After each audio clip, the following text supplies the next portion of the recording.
Operation विजय की ऐतिहासिक जीत के 27 साल बाद भी कारगिल के रणकुमारों की शौर्य गाथा देश की हर पीढ़ी को साहस, समर्पण और राष्ट्रभक्ति की प्रेरणा दे रही है।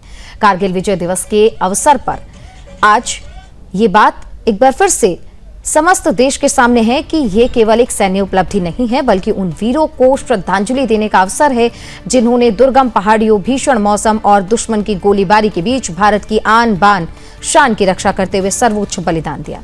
27वें कारगिल विजय दिवस समारोह में एक बेहद ही भावुक क्षण तब देखने को मिला जब राजस्थान की वीर माता श्रीमती सुमीखास पहली बार उस पवित्र धरती पर पहुंची जहां 1999 के कारगिल युद्ध के दौरान उन्होंने अपने पति के प्राणों का जो उन्होंने न्यौछावर दिया था, उस स्थान पर जब उन्हें पहुंचने का मौका मिला। वर्षों बाद रणभूमि पर पहुंचकर उन्होंने अपने वीर पति और सभी शहीदों को श्रद्धासुमन अर्पित किए। ये पल वहां मौजूद हर व्यक्ति की आंखों को नम कर रहा है। पूरे देश को बलिदान के वास्तविक अर्थ का एहसास भी करा गया। इसी अवसर पर कारगिल युद्ध के अनुभवी सेनानिवृत्त कर्नल आर.के. शर्मा ने हमारी संवाददाता से युद्ध के उन कठिन दिनों की यादें साझा की। उन्होंने बताया कि दुश्मन के कब्जे वाली रणनीतिक पर्वतीय चौकियों को वापस हासिल करना बेहद ही चुनौतीपूर्ण था।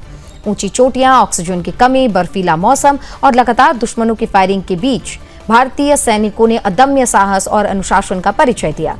कर्नल शर्मा ने कहा कि हर अभियान की सफलता के पीछे सटीक योजना, प्रभावी समन्वय, विश्वसनीय खुफिया जानकारी और बेहतरीन टीम वर्क की अहम भूमिका हमेशा से रही है।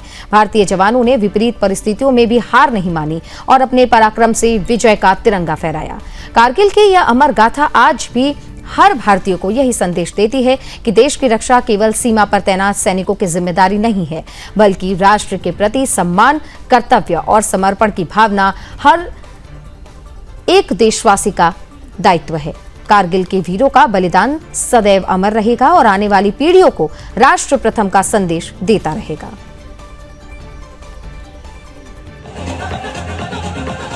कारगिल विजय दिवस की 27वीं जयंती मनाई जा रही है। ऐसे में लगातार समारोहों का सिलसिला जारी है।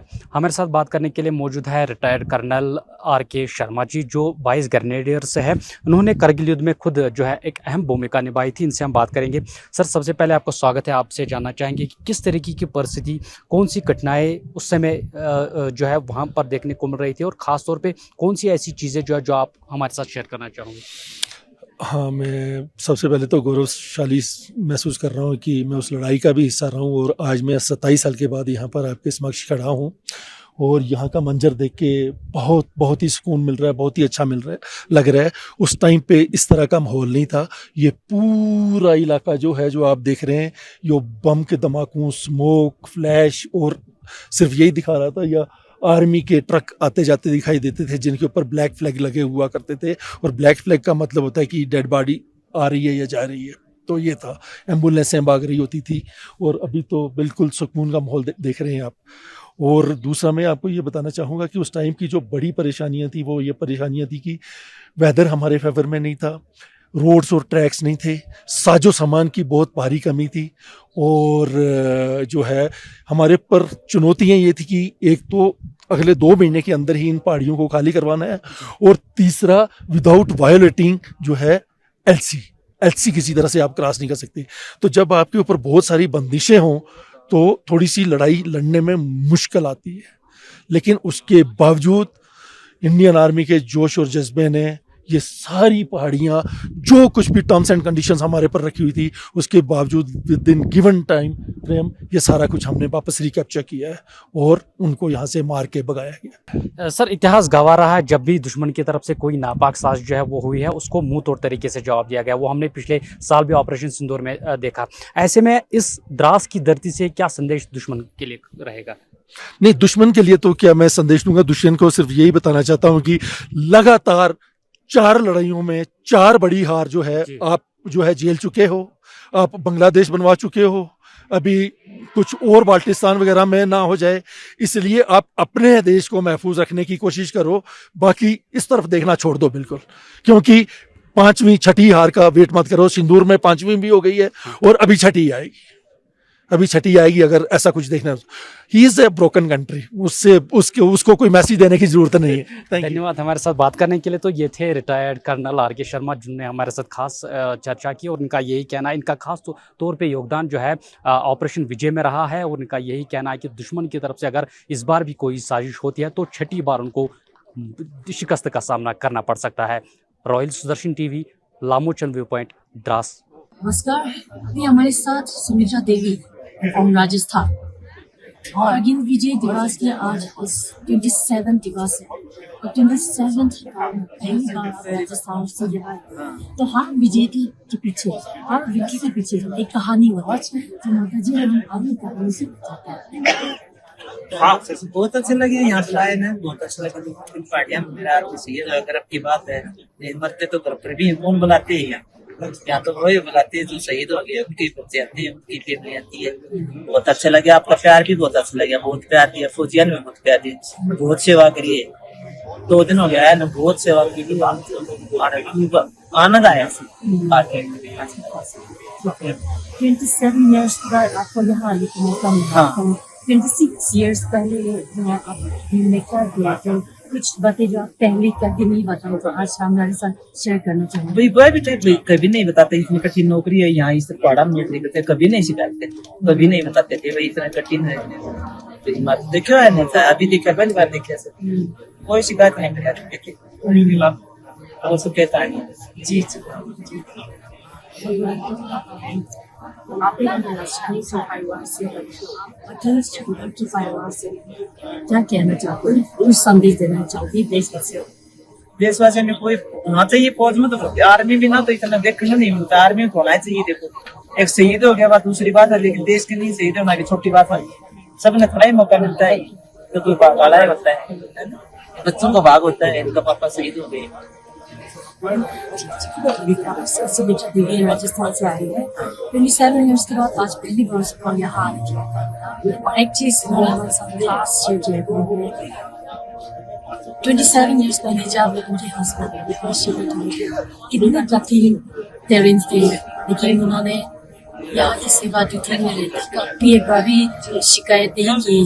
आज 27 years के बाद माता जी यहाँ महसूस कर रहे।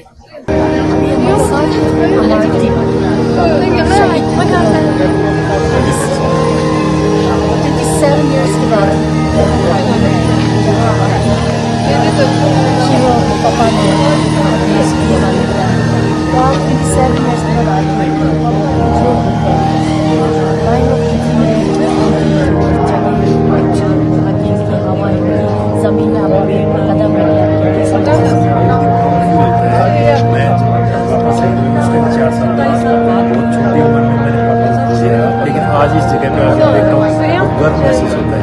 मेरे पापा ने यहाँ पे बलिदान दिया, देश के लिए बलिदान दिया, बहुत अंदर से प्राउड फील होता है, इमोशंस अंदर से आते हैं। आपकी इजाजत हो तो आप मैं बहुत छोटा 4 साल का, याद नहीं है, एक टाइम याद है मूवी पकड़ के एक शॉप पे लेके गए थे, हॉस्पिटल के लेके, उसके अलावा याद देशवासियों की शहीद को क्या संदेश देना चाहिए? ये देना चाहता है कि आप कहीं पे भी हो, देश के हर कोने में कहीं पे भी हो, देश सेवा के लिए हमेशा हाजिर रहे। ठीक है, आप जरूर नहीं, आप आर्मी में आगे देश सेवा करें, आप किसी भी फील्ड में हो, आप देश के लिए काम कर सकते हैं।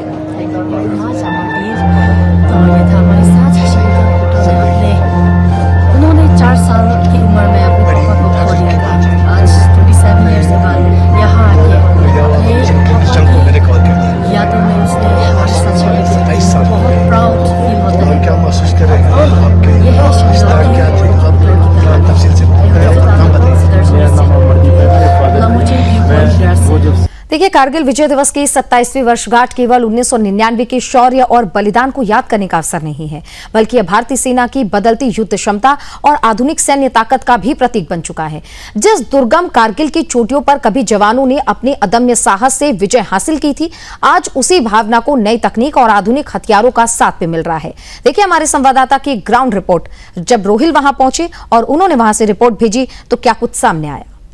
कारगिल विजय दिवस लगातार जारी है और सुबह से ही समारोह का सिलसिला लगातार जारी है, लेकिन एक खास तस्वीर हम आपको यहाँ पर दिखा रहे हैं। जिस तरीके से मॉडर्न वेयरफेयर के साथ आज कल के जो युद्ध है वो चलाए जाते हैं और साथ ही अगर देखा जाए भारतीय सेना के पास वो क्षमता मौजूद है, वो मॉडर्न वारफेयर मौजूद है जिसे दुश्मन को पूरी तरीके से तबाह किया जा सकता है। यहाँ पर आप देख सकते हैं ऊपर काफी ज्यादा ड्रोन जो है वो दिखाई दे रहे हैं। इसमें खास तौर का जो ड्रोन ट्राइनेत्रा है उसका इस्तेमाल किया जाता है उस स्थिति में जहाँ पर दुश्मन की तरफ से कोई जो है वो साजिश रची जाती है। और इस सिलसिले में यहाँ पर कारगिल विजय दिवस का समारोह चल रहा है और यहाँ पर हमें ये दिखाया जा रहा है कि किस तरह से मॉडर्न वॉरफेयर के साथ भारतीय सेना जो है फुली इक्विप है और किस तरह से अगर दुश्मन की कोई इस तरीके की साजिश होगी, दुश्मन की तरफ से इस तरीके की कोई गतिविधि होती है तो ड्रोन से किस तरीके से दुश्मन को निशाना बनाया जा सकता है, या कहीं पे अगर किसी जगह पर भारतीय सेना के जो एस्टेब्लिशमेंट है अगर कहीं पे आग लगती है तो उस स्थिति में भी किस तरह से ये ड्रोन जो है वो काफ़ी ज़्यादा महत्वपूर्ण काम करते हैं। और आप देख सकते हैं ये वो बड़ा ड्रोन है